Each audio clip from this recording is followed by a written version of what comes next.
আপনি নিশ্চয়ই এই কথাটি শুনে থাকবেন যে নেগেটিভিটি আমাদের জীবন এবং স্বাস্থ্য উভয়ের দিক থেকেই খারাপ। তেমনি আপনি কি কখনো পজিটিভিটির সাইড ইফেক্ট সম্পর্কে শুনেছেন, কিংবা এই পজিটিভিটি আপনার জন্য কতটা টক্সিক বা বিষাক্ত হতে পারে সেটাও কি কখনো ভেবে দেখেছেন? এখন হয়তো এই ধরনের কথা আপনার কাছে অদ্ভুত বলে মনে হতে পারে, কারণ আমরা বিভিন্ন ভিডিও, বই এবং মোটিভেশনাল স্পিকারদের কাছ থেকে সবসময় এই কথাটি শুনে এসেছি যে পজিটিভ থাকো, পজিটিভ ভাবো, তবেই সবকিছু ঠিক হবে। কিন্তু আপনাকে এই ব্যাপারটিও জানতে হবে যে সকল সময় পজিটিভ থাকাটাও আপনার কাজে আসে না, বিশেষ করে যখন এই পজিটিভিটি আপনার মধ্যে নর্মাল ভাবে নয়, আপনি নিজেকে ফোর্স করে দেখান যে আপনি একজন পজিটিভ পারসন। অনেক পরিস্থিতিতে আমাদের সাথে এমনও হয় যে আমরা ভেতর থেকে পজিটিভ অনুভব করি না, কিন্তু যেহেতু কোনো ভিডিও অথবা মোটিভেশনাল স্পিকার কাছ থেকে শুনে আসছি যে পজিটিভ চিন্তা করো, সবকিছু ঠিক হয়ে যাবে, তাই আমরা ভেতর থেকে নেগেটিভ ফিল করলেও বাইরে থেকে পজিটিভ দেখানোর ভান করে থাকি। একেই আমরা বলি টক্সিক পজিটিভিটি।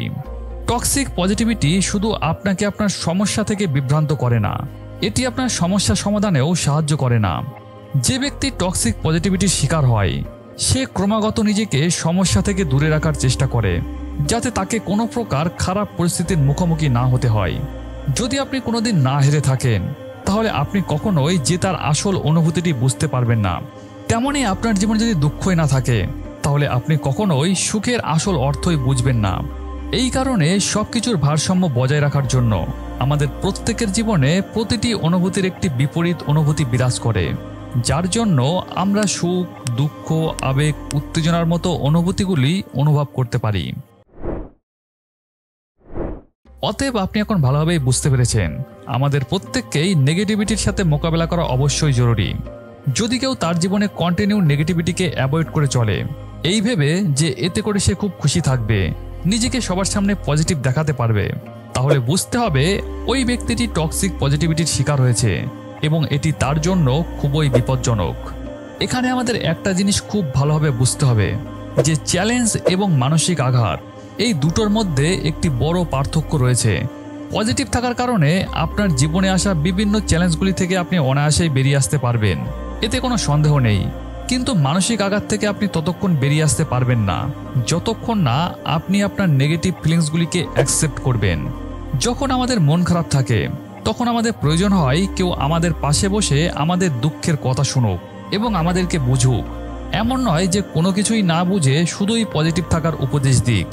তাই আমাদের প্রত্যেকেরই উচিত সুখের সময় আমরা যেমন মন খুলে আনন্দ উপভোগ করি, তেমনি দুঃখের সময় আমাদের ভিতরে জমে থাকা নেগেটিভ ফিলিংসগুলিকে অ্যাকসেপ্ট করা উচিত।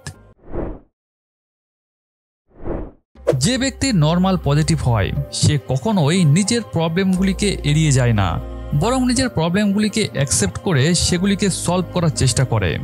যেমন ধরুন, অফিসে আপনার কাজে কিছু সমস্যা দেখা দিয়েছে এবং সেগুলিকে আপনি আপনার ম্যানেজারকে জানিয়েছেন।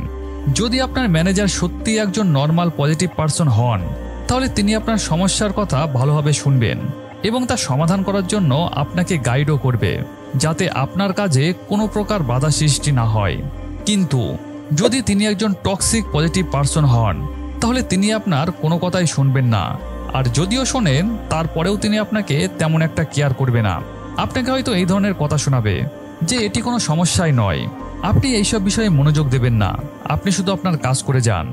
এইভাবে আজ তিনি আপনার যে সমস্যাগুলোকে অ্যাভয়েড করছে সেগুলি আগামীকালে আপনার কাছে আরও বড় আকার ধারণ করবে এবং আপনার কাজকে আরও খারাপভাবে প্রভাবিত করবে। এছাড়া যারা টক্সিক পজিটিভিটির শিকার হয় তারা লোকেদের সামনে স্ট্রেস ফ্রি, ক্যাজুয়াল অ্যাটিটিউড এবং ফেক স্মাইলের সাথে নিজেকে প্রেজেন্ট করে। তারা নিজের লাইফের প্রবলেম এবং চ্যালেঞ্জগুলিকে সকল সময় হালকাভাবেই নেয়। তারা এটা মনে করে চলে যে নিজেকে সকল সময় পজিটিভ রাখলে সবকিছুই আপনা আপনি ঠিক হয়ে যাবে, কিন্তু তার এই রকম চিন্তাভাবনায় তার জন্য যে কতটা ক্ষতিকর হয়ে উঠতে পারে সেটা কখনোই বুঝতে পারে না। যারা টক্সিক পজিটিভ পারসন হয় তাদের থেকে আপনাকে একটু সাবধান হয়ে থাকতে হবে। এদের সাথে ডিল করতে হলে আপনাকে জাস্ট দুটো জিনিসের প্রয়োজন হবে, প্র্যাকটিস এবং সেলফ কেয়ার। কারণ আপনি যদি তাদের সাথে আপনার দুঃখ শেয়ার করার চেষ্টা করেন তাহলে তারা আপনাকে এই পৃথিবীর সবচেয়ে বড় নেগেটিভ পারসন বলে প্রমাণ করবে।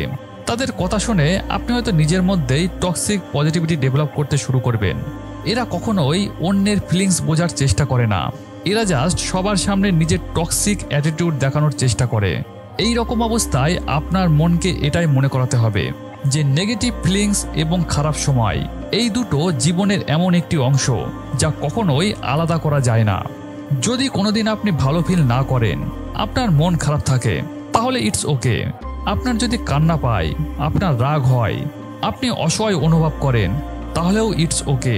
কারণ আমরা মানুষ, আর মানুষ মাত্রই আমাদের মধ্যে বিভিন্ন রকম ইমোশন কাজ করে থাকে।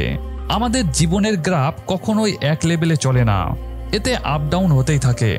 পৃথিবীতে এমন কোনো মানুষ নেই যে কখনোই নেগেটিভ ফিলিংস অনুভব করেননি। নেগেটিভ ফিলিংসগুলি ততক্ষণ আমাদের বিরক্ত করে যতক্ষণ আমরা এগুলিকে অ্যাভয়েড করে চলি। কিন্তু যখন আমরা এগুলিকে অ্যাকসেপ্ট করি এবং সলভ করার চেষ্টা করি, তখন এর প্রভাব ধীরে ধীরে আমাদের মন থেকে মুছে যেতে থাকে।